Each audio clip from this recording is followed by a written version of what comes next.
You are listening to the Religica Theolab podcast in the Center for Ecumenical and Interreligious Engagement at Seattle University. Today on our Religica podcast, Steve Wilhelm interviews Karma Lekshe Tsomo, who is professor of Buddhist studies at the University of San Diego, where she teaches world religions. Today, Lekshe speaks about the roles of Buddhist women so essential to the world. Take a listen.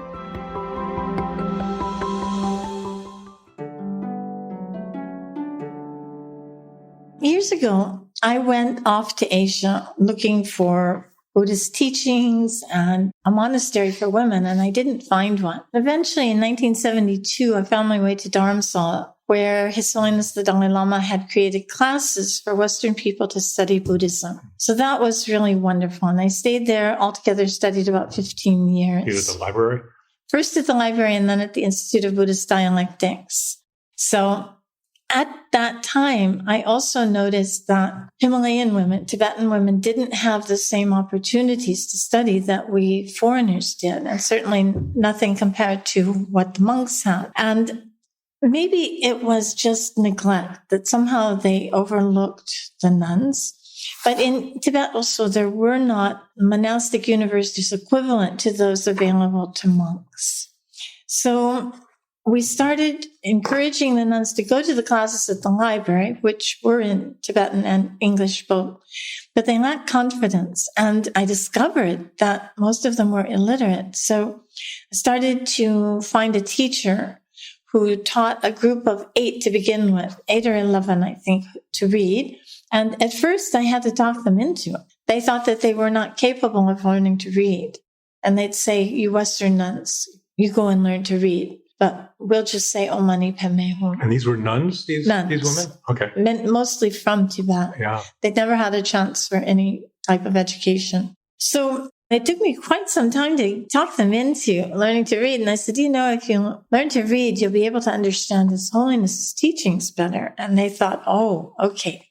That's what did it. Mm-hmm. They decided they would like to learn to read. And within 2 months, all of them had learned to read. And little by little, Himalayan nuns started coming and asking if they could learn Tibetan grammar, and then could they learn Tibetan philosophy, and could they learn English. And before we knew it, we had a full-time study program. So at that time, there was nothing available for nuns anywhere. This was the first. And we gathered in some old cow sheds that Lama Zopa had turned over the lease to me. And we just huddled in those cow sheds, which fell down during an earthquake, and, no amenities, no water, no running water, no facilities. But we were all happy to be studying Dharma. So that's how it started. So, and what's your role now with Sakadita? I'm something like a parliamentarian. I do the newsletter and I do the administrative work behind the scenes. I help with the publications and with memberships, and also with our national branches and local chapters. You're a founder, are you? I was a founder. I was the president for 8 years. Okay, I was a secretary for 4 years, or maybe 8 years. Yeah. So, but now we want to pass on these positions to the younger generation. And that's important too, because we want to keep going. We want this movement to continue. In a way, we could say that we've accomplished our goals. All of our goals from the first conference, we looked, 20 years later and said, oh, done. We've accomplished all that. We've established an international network of Buddhist women around the world. We've implemented ordination and training programs and education programs and all of that. So we reformulated our goals and selected new goals, and realized that we wanted to support things like the millennial goals and these sorts of action programs, and establish links with other NGOs around the world and so forth. So it sounds like, in terms of, these are contentious times, and there's, difficult autocratic males out there and whatever, politically, without getting into them. Compared to 30 years ago when you first started, in terms of your sort of hopes and dreams, probably things you never thought you could really actually do, and they've happened. Can you talk a little bit about that? We've accomplished far more than we ever dreamed. When we began had very modest goals, besides, world peace, which we're still working on. But over time, we saw that it was within our power to change a great deal, especially changing people's attitudes about what women are capable of accomplishing. So helping women to step up and take our place at the table. And that means a lot of encouragement for women themselves to take those roles, because my generation, we were conditioned to stay in the background and serve in supportive ways. And that's still sort of the norm in many Buddhist countries. But I think that going forward, each country is different. Each Buddhist country has its own culture, its own language, its own goals, its own priorities. Like for many Buddhist women, the priority is water. I mean, we're seeing villages in the Himalayas where they have no water to drink. And who holds the water? It's the women. Basic things like education and literacy are still priorities for many Buddhist women. How can they do business? Buddhist women are free to do business, but how can they do business without getting cheated if they cannot read and write? Mm-hmm. So that's a priority. Whereas Buddhist women in the United States may have as a priority to work against sexual harassment, gender issues, sexual orientation, and gender justice might be one of their priorities. And so it's really individual. We want to give space for Buddhist women in different countries and cultures to establish their own goals. And that's why we've encouraged the establishment of national branches and local chapters where women can work on the issues that are prime importance for them. Yeah, that's amazing. Yes. That's heartening, yes, I'd say. I think so. Let me stop you here and back up for a second, back up 2,600 years ago, and maybe you can clarify something for listeners, because my small understanding, and correct me if I'm wrong, that the Buddha did say that men and women could equally be awakened. But on the other hand, when the whole monastic question came up, which he resisted, and then there was a bunch of extra Vinaya rules that women had to go by that made him essentially secondary to the youngest monk. So correct me if I'm wrong. Could you help readers understand what that has meant here in 2018 and what, like, say, for instance, what does full ordination mean? Right. That addresses? Okay. Well, you'll remember that the Buddha achieved perfect awakening under the Bodhi tree in Bodh Gaya. And soon thereafter in Sarnath, he gave the first teaching. And his first 5 disciples were his former companions, 5 young aristocrats who'd been seeking on the path with him and sort of abandoned him when he gave up fasting and extreme asceticism.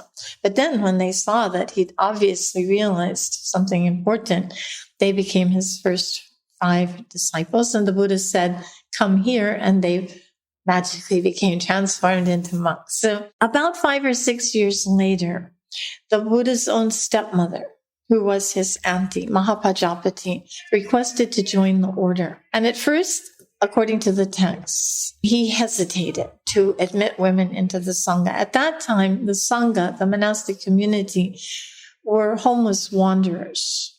And to sleep under trees and to live on alms was difficult not only for a queen, such as Mahapajapati, but for any woman to sleep in the forest even now, it's extremely risky. And so the latest research, and there's a German monk named Venerable Karma who has been researching this, and he's more and more convinced that, in fact, the Buddhist hesitation was out of a wish to protect women from danger, from harm, from sexual assault. Yeah. So the group that Mahapajapati organized, after requesting a couple of times and he hesitated, she organized this march across northern India, 500 women. They walked all the way to Vaishali, this village where the Buddha was giving teachings, and arrived all disheveled and tired and dirty from the rain, the elements, and so forth, to ask one more time. And at that time, the Buddha's cousin, who was his attendant, interceded on their behalf and asked the Buddha, would he consider admitting women, since Mahapajapati had nurtured him since he was a baby and had been shown so much kindness to him. And then he asked, is it true that women have the capability to achieve liberation? And the Buddha affirmed that it was.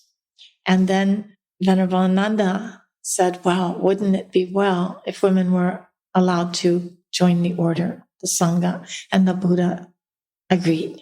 So that's the story. And these are the legends. We have no historical evidence, but these are the legends that have been passed on and on. Now, the caveat was that the Buddha is said to have required Mahapajapati to accept 8 special rules. And these 8 special rules unquestionably subordinate the order of nuns to the order of monks. And there's been a lot of speculation on why this might be. He said that a nun, even if she had been ordained for 100 years, should rise to greet and bow to a monk, even one who had been ordained that day. Now, he did not require fully ordained nuns to bow to novices. That's often misunderstood. But even so, it raises questions about gender equity and what his reasoning might have been, if indeed he ever said this at all. One reason people have put out there is that it would have been so countercultural to see monks bow to nuns. It was just, the culture at that time was very patriarchal. Women were basically property. They were kept in the home. They had no freedom. What he was doing, in fact, in allowing women to go forth and follow the spiritual path, to virtually, abandon their husbands and children and seek liberation, was radical enough in itself and struck at the fiber of Indian society. And so some believe that that was one reason that he hesitated in the beginning, and also made it clear that women would accept the authority of the Bhikshu order, the order of fully ordained monks. And not to get too down in the weeds, and I apologize, but so there's this one story where the Buddha told Ananda that he could let go of the minor rules, and Ananda forgot to ask him which they were. I've always wondered if that might have been those rules that referred to nuns. Well, it could be. Yeah. Because, there are rules that are moral precepts, not to lie, kill, and steal. And then you have rules that are to maintain communal harmony. Yeah. Here, the Buddha was quite radical in allowing young men and young women of all different caste and ethnic backgrounds to join. And we know even today, that's not such an easy thing to accomplish. And so, in fact, those rules for harmonious living were one thing. And then you have 100 training rules, not to eat with your mouth open and things like that, which really are rather small, and yet they're important for maintaining decorum in the face of the lay community. The lay community is giving these people lunch. Therefore, it's expected that they will behave in a certain polite fashion. So we have those rules as well. So you bring it up to 2018. And so on the one hand, some of what he did was radical for its time. And then he sort of broke a whole lot of structures of hierarchy. And then when you bring it up to 2018, and now it seems like some of the places where he compromised seem like they're no longer, or actually an impediment rather than breaking structures. So that's sort of what you have been working with is equality. Well, I would say that the Buddhist teachings are liberating for women spiritually and, as we've seen, as socially as well. But then after the Buddha's passing, a lot of patriarchal sort of customs and habits reasserted themselves. Yeah. And what can we do about that? We still see that in the world today, even in our own societies. And it's a difficult one to change people's attitudes. The Buddha's teachings were also liberating for women socially, in that they allowed women the freedom to choose monastic life rather than married life, marriage and childbearing. And that was also a really radical move. And this tradition of ordination, of allowing women to be ordained and to live the spiritual life if they wished, has been very important in all Buddhist societies. I think except for Russia, the Buddhist republics of Russia, there have been nuns in most Buddhist societies. Mongolia, too, we're not completely sure about. But that meant that women had an option. They could opt out of family life, household life, and go to a monastery and live with other women and pursue the spiritual path. And often that's where they got an education. So this order, the Bhikkhuni order, extended up to about the 11th century in India. And fortunately, about 300 years before Christ also was transmitted to Sri Lanka. About 429 years after Christ, it also went to China, where it was preserved and transmitted to Korea, Taiwan, and Vietnam. So in these countries, women have the option to be fully ordained. Because the order died out in India and Sri Lanka and Nepal, we're not sure whether it ever made it to Burma and Thailand, but the situation now is that we're talking about reviving something that had died out. And we're saying that, well, we can just revive it from China because the Sri Lankans kindly gave the order to the Chinese women, and now we can simply take it back. And what do you think it means in sort of looking ahead 100 years? Because I think we're coming into difficult times with climate change and environmental migration, and if it's gnarly now, I think it's going to get worse. What do you think it seems like there's a certain grace, a certain compassion embedded in some of what you're talking about. What do you think how will it help?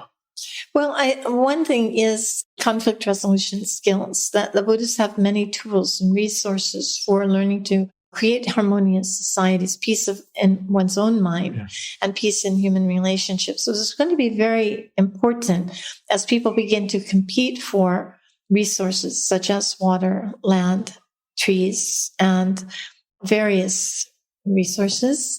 And it could lead to a lot of conflict. So here I think the Buddhists have a lot to offer the world, and we need to become skilled in this. And this is why we make this a priority in our programs, to help women become peacemakers and trainers in these peacemaking skills. That's one thing for sure. We can help with educating people about consumerism, greed, hatred, and ignorance, back to the three main conflicting emotions that are at the root of so many problems. Looking at the issue of self-interest, why we choose our own self-interest over the interest of our sisters and brothers. And these are pretty basic things, but looking at it from the root, because all of these problems have causes. If we try only to sort of smooth over the surface, it may not solve the problem. We need to begin at the beginning to question our own self-cherishing attitudes and try to work together in harmony peacefully to resolve these questions. This is my hope and my dream. You've been listening to the Religica Theolab podcast in the Center for Ecumenical and Interreligious Engagement at Seattle University. To learn more about the center's work and for resources to be used in local communities, visit us at seattleu.edu/thecenter.